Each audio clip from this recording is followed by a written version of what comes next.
Hello students, today we are going to read the story The Gift of the Magi by O. Henry.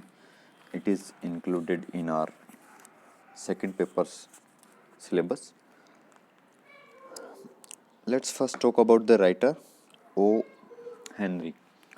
O. Henry was the pen name of the American short story writer William Sidney Porter. 1862 to 1910.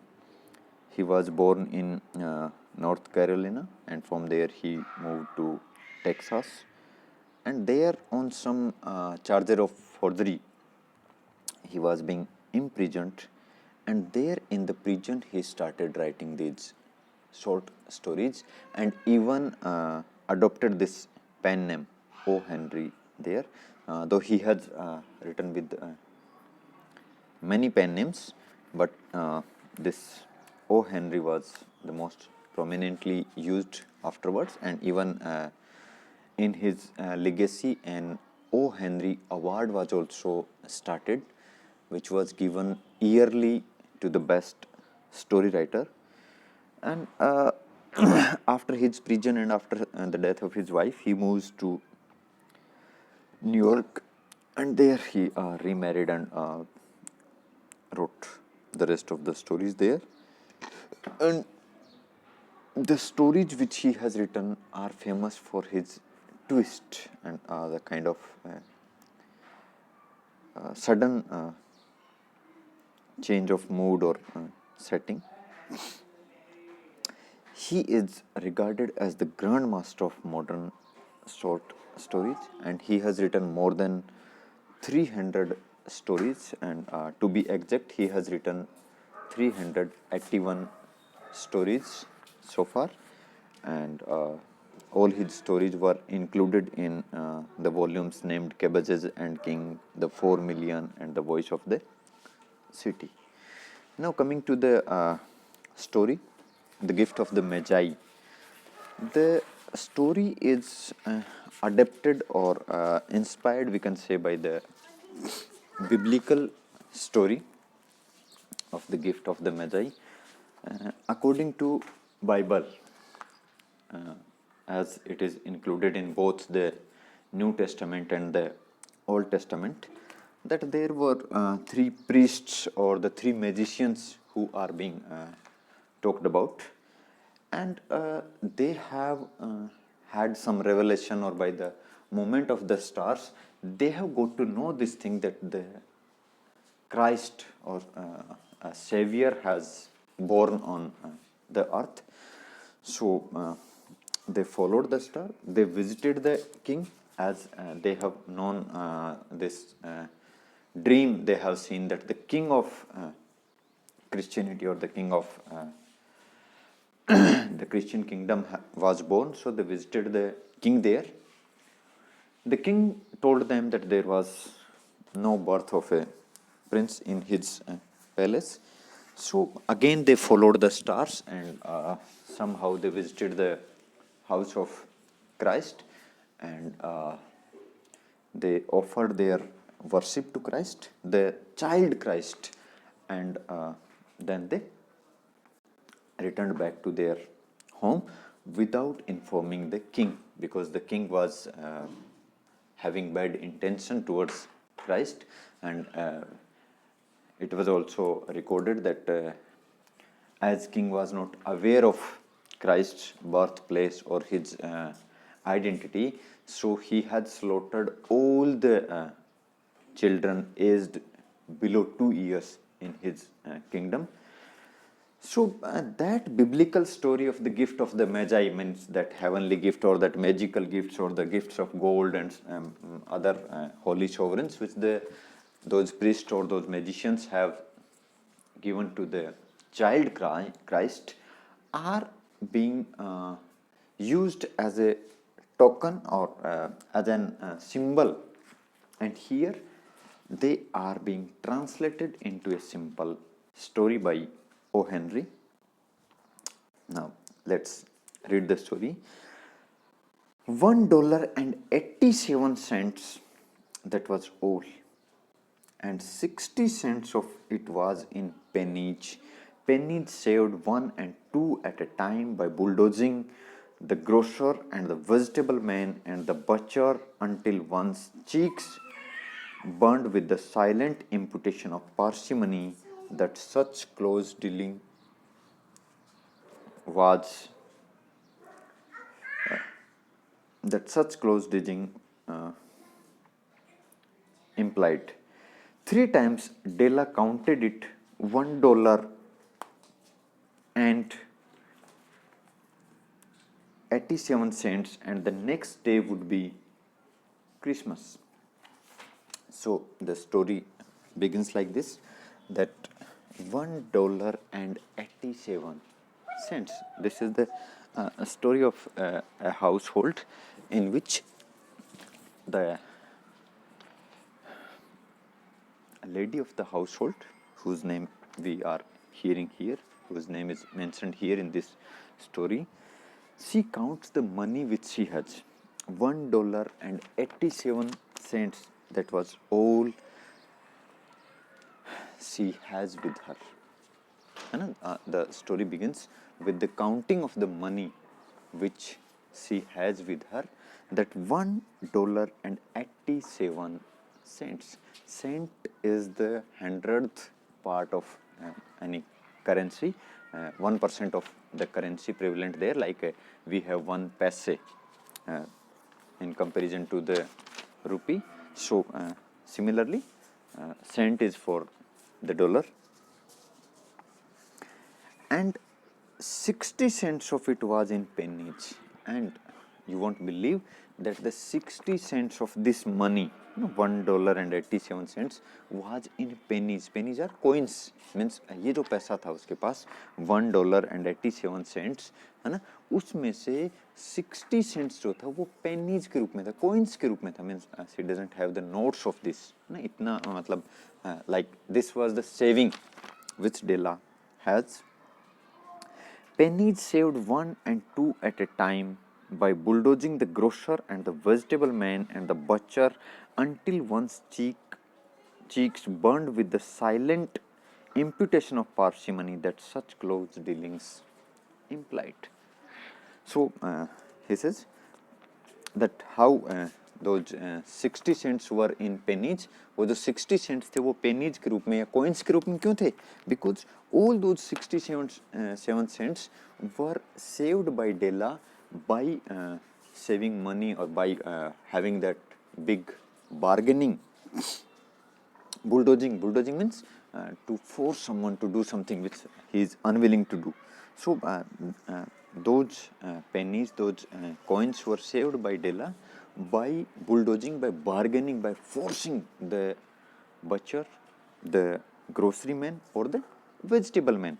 Means again and again she have tried, or she have had much bargaining with these people to save these pennies, and she have been so much, she have bargained up to that extent that she might be alleged. Imputation means and kind of allegation, है ना, आरोप लगाना ना, she might be alleged of parsimony. Parsimony is that kind of person. Parsimony is that habit or that attitude in which a person is not willing to spend money. So in such a miser, you can say her, है ना, कंजूस हम उसको कह सकते हैं, that she has been so much in bargaining with the vegetable man or the grocery man or the butcher that even she can be labeled as an miser. उसको हम एक miser के रूप में, एक कंजूस के रूप में लेबल कर सकते हैं. इतना ज़्यादा वो बार्गेन करती थी. Why?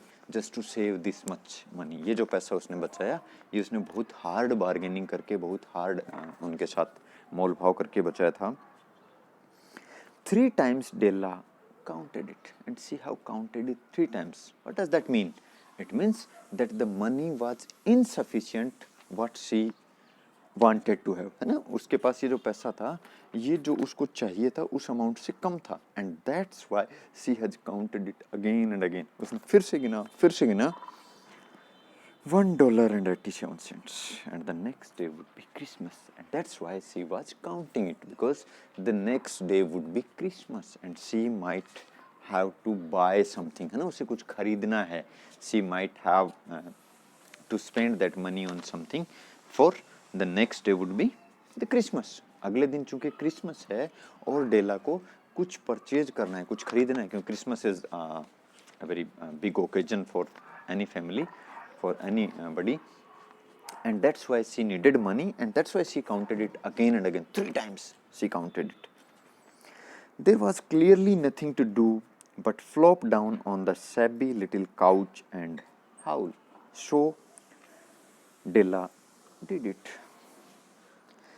which instigate the moral reflection that life is made up of sobs, sniffles, and smiles, with sniffles predominating.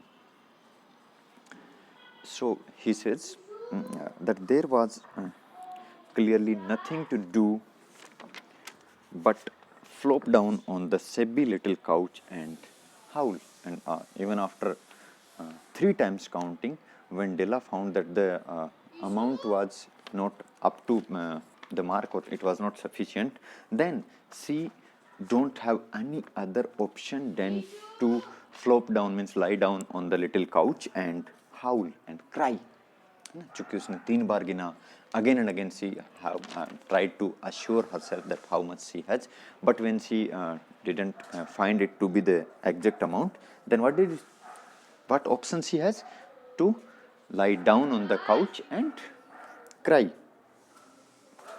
So she did it, means she cried again and again, which instigates the moral reflections that life is made up of sobs, sniffles, and smiles. And he says that this act of lying down on the shabby couch, means ugly couch, and crying, it has induced that kind of feelings, emotions in Della's mind, Della's heart, that life is made up of sobs, sniffles, and smiles. Means in life we have all pleasures and pains all together. So the life is made up of all these 3 things: sobs, sniffles. Sniffles is that act of sobbing in which we breathe through our nostrils. So she says, the writer says that this brings up the moral reflection that we have a mixture of sobs, sniffles, and smiles, and sniffles predominating them all. Means we have pains more than the pleasures in our life. While the mistress of the home is gradually subsiding from the first stage to the second, take a look at the home. And now the writer, he says that while the mistress of the house is subsiding from the first to the second, means from the sobs to the sniffles, let's take a look at the house in which the mistress was living, means Della's house. A furnished flat at $8 per week, and this house in which she was living, it was a rented house, and the rent of this was $8 per week. A furnished flat it was, means a well furnished सुसज्जित flat ये है, and the rent of it was $8 per week. Means this is the amount which they are paying for the house. It did not exactly beggar description, and if we look at the house, then the house was not of a beggar description. Means it was a well to do house.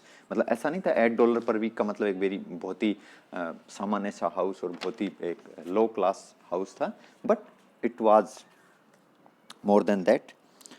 But it certainly had that word on the lookout for the mendicancy squared. But he says,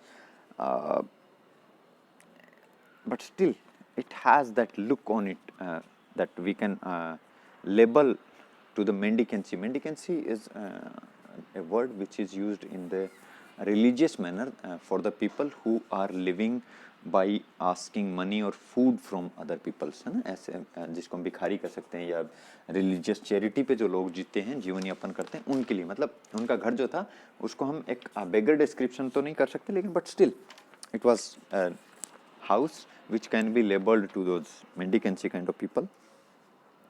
In the vestibule below was a letter box into which no letter would go and an electric button from which no mortal finger could coax a ring. And below in the hall there was a letter box in which no letter would go, means they were so socially aloof or socially their reputation was not up to that stage that people write letters to them. So he says that though they have a letter box in the hall below, but no letter would go through that letter box.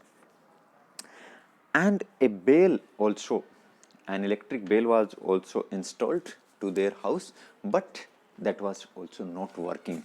No mortal being can coax a ring from it, means nobody can make it work. It was not working.